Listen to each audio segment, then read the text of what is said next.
Xin chào cô bác, anh chị và các bạn. Hôm nay mình chia sẻ thêm một công thức mới làm món bánh mì nướng, bánh mì bơ tỏi và cách tạo hình những cái hoa rất là đẹp luôn. Cô bác, anh chị và các bạn thấy thích thì cùng vào bếp để làm cho gia đình mình thưởng thức nha. Mấy cái cánh hoa này dễ thương quá chừng luôn á. Thành phần nguyên liệu thì ở đây mình có là 260g bột mì số 11. Nếu như chị em nào ở Nhật thì mình mua loại bột mì này. Nếu như không có bột mì này thì mình làm bột mì đa dụng với công thức này cũng được nha. 120ml sữa tươi không đường, 40g đường, 30g dầu ăn, một trái trứng gà, một ít bơ và tỏi, tí xíu nữa thì mình quét lên trên bánh. Cái phần này thì mình chỉ dùng cỡ khoảng chừng 30g bơ thôi, với một muỗng tỏi xay gì nè, để mình quét lên trên bánh cho nó thơm á. Và 4g men. Cái gói men này là 6g thì mình làm chỉ 4g thôi, mình chừa lại một chút xíu. Men thì mình dùng loại men này nè.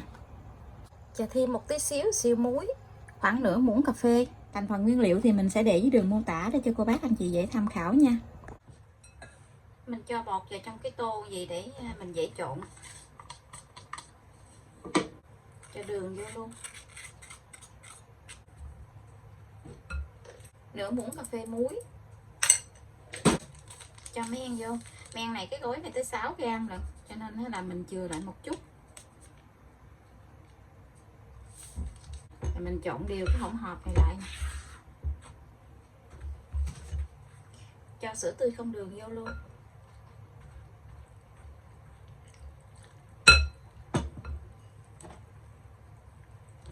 Cho thêm dầu ăn vô.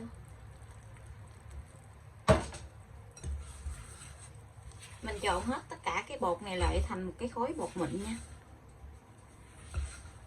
Một cái trứng gà này thì mình chỉ dùng có nửa trứng để mình cho vào trong bột thôi. Mình khuấy một cái trứng gà này ra. Mình cho 2/3 cái lượng trứng này vào trong bột. Mình chừa lại một chút xíu cái gì, để tí xíu nữa thì mình quét lên trên mặt bánh á. Quét lên trên mặt bánh thì mình chừa một chút cái gì là được rồi.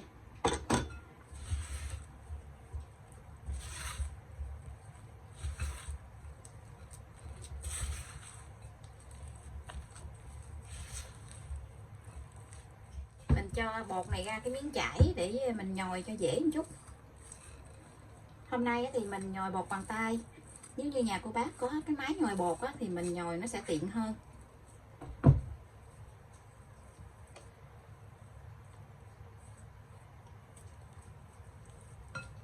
Mình rửa tay sạch rồi thì mình nhồi bằng tay.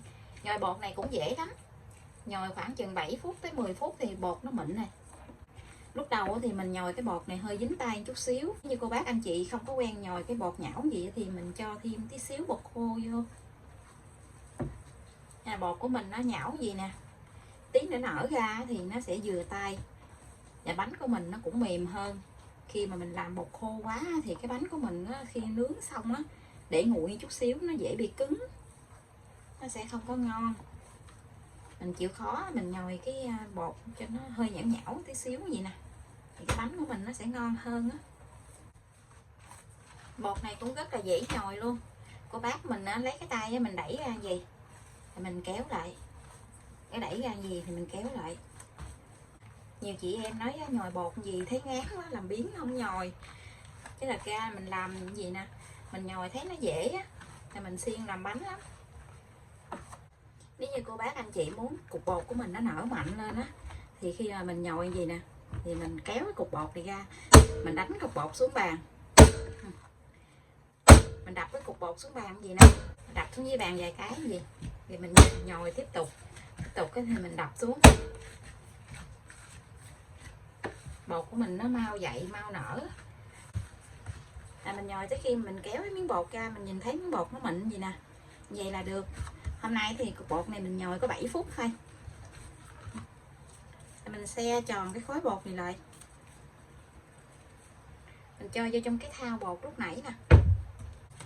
Lấy cái màng bọc thực phẩm mình đậy lên, mình đậy kín lại, mình để chỗ nào hơi ấm tí xíu, mình ủ cục bột này 1 tiếng nha. Mình sẽ lấy cái tỏi á, mình cho 1 muỗng tỏi vô trong cái bơ này nè, để tí nữa mình quét lên trên bánh cho nó thơm. Cái này thì mình cứ nhắm chừng thôi, mình nhắm chừng cái lượng bánh của mình, cái bột của mình đó mình làm á. Thiếu thì mình làm thêm, còn dư thì chút xíu cũng không sao. Bơ với lại tỏi gì nó cho nó thơm. Rồi mình để đây. Bột mình đã ủ 1 tiếng này. Bây giờ thì mình sẽ đi tạo hình bánh nha.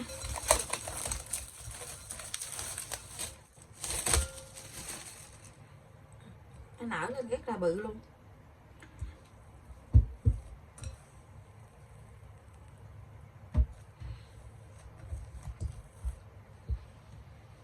Bột nở lên rất là thơm luôn á. Nhồi sơ sơ cái bột này lại để cho nó bể hết cái bọt khí bên trong á.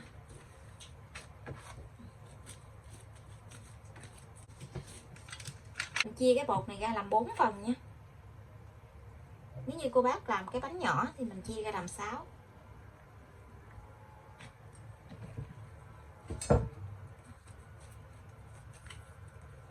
Mình xe cái bột này lại cho nó tròn lại.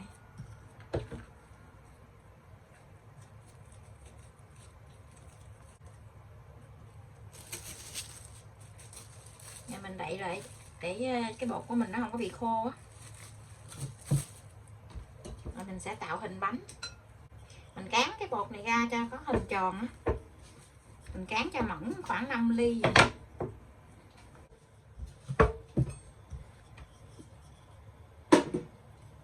Mình cán tròn ra xong rồi thì mình cắt ra từng miếng hình tam giác. Mình sẽ cắt cái bánh này ra nhiều cánh hoa nha. Mình cắt ra làm 12 cánh hoa.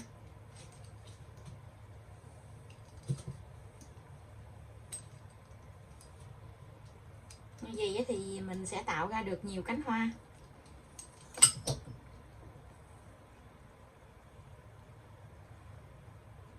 Mình dời qua một bên để dễ có cái chỗ trống để mình tạo hình.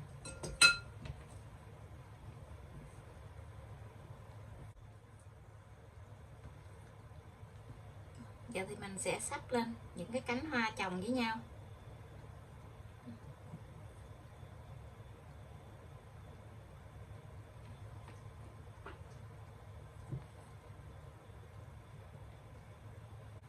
Nếu chị em nào khéo tay thì mình sắp cái bánh nó đẹp hơn. Còn mình thì mình cứ sắp đại vậy. Xong rồi mình quét một lớp bơ tỏi lên.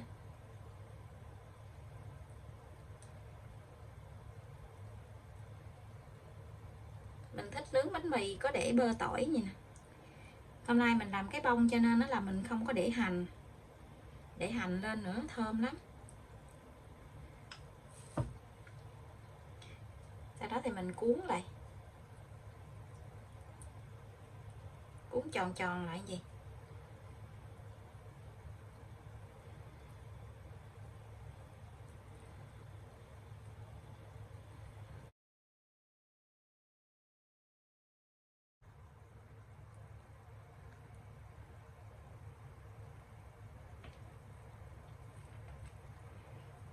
Mình bẻ mấy cái cánh hoa ra gì thì mình sẽ cho vào trong cái hộp á.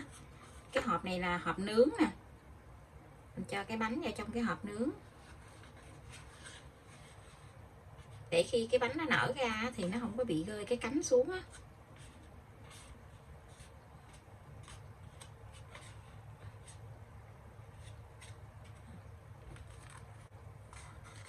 Cái hộp nó bằng với cái bông luôn. Mình làm gì? Rồi mình sẽ làm thêm một cái nữa cho cô bác anh chị xem nha.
Xong rồi mình bẻ mấy cái cánh hoa ra.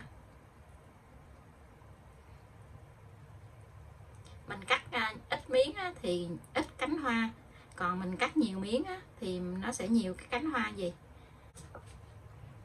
Mình đặt lên trên cái hộp luôn, cái hộp hoặc là cái khay nướng cũng được. Nhưng cái khay nướng của mình nó bự á, nó không có giữ lại. Mình để trong hộp gì á, thì mình nướng mình nhìn thấy nó đẹp hơn.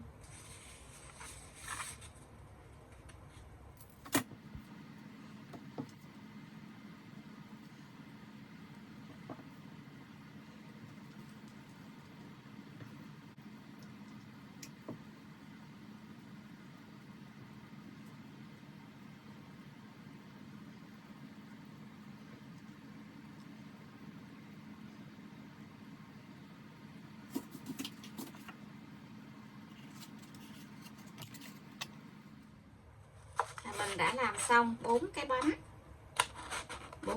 4 cái bông hoa, nhìn rất là đẹp luôn nè.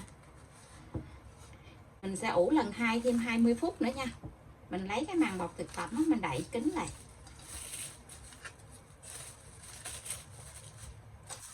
Ủ lần 2 thêm 20 phút nữa. Bánh mình ủ lần 2 đã được 20 phút. Bây giờ thì mình sẽ lấy một cái phần trứng còn lại nè. Mình cho tí xíu sữa tươi không đường vô. Rồi mình quét lên trên mặt bánh vậy nè.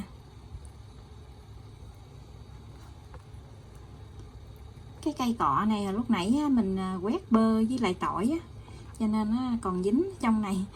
Có bơ ở trong này nó lận cận. Mình quét bơ sữa lên trên bánh xong rồi mình đi nướng luôn nha. Lò nướng thì mình mở lên cho nó nóng trước 10 phút.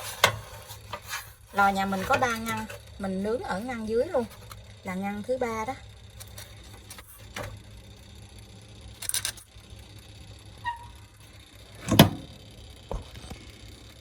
Mình nướng ở nhiệt độ là 150 độ C. Mở 2 lửa. Thời gian nướng là 40 tới 45 phút. Cô bác anh chị nhìn thấy cái mặt bánh nó chín vàng là được nha. Bánh mình đã nướng được 35 phút rồi. Nó nở lên rất là to luôn kìa. Nở bung cánh luôn. Hết nhìn thấy bông thấy hoa gì hết trơn rồi. Rất là thơm luôn á. Thơm mùi bơ tỏi á, thơm lắm luôn. Bơ nó sôi nè. Nhìn ngon quá chừng luôn. Nó thơm khắp cái nhà bếp luôn. Bánh của mình đã chín này. Giờ thì mình sẽ lấy cái bánh này ra luôn. Ngon quá. Bánh mì mình đã nướng xong. Bánh rất là thơm luôn. Những cái cánh hoa giờ nó nở lên coi nè. Bánh mềm thơm lắm luôn. Cô bác anh chị và các bạn thấy thích đó thì cùng vào bếp để làm cho gia đình mình thưởng thức nha. Bây giờ thì mình xin chào tạm biệt. Hẹn cô bác anh chị và các bạn lại video tiếp theo. Cảm ơn cô bác anh chị và các bạn đã xem video của mình. Xin chào và hẹn gặp lại. Bánh mình làm từ hồi trưa tới giờ nè, mà cái bánh nó mềm, nó nguội lại mà nó rất là mềm luôn. Quá chừng ngon luôn á, nó thơm ơi là thơm vậy đó.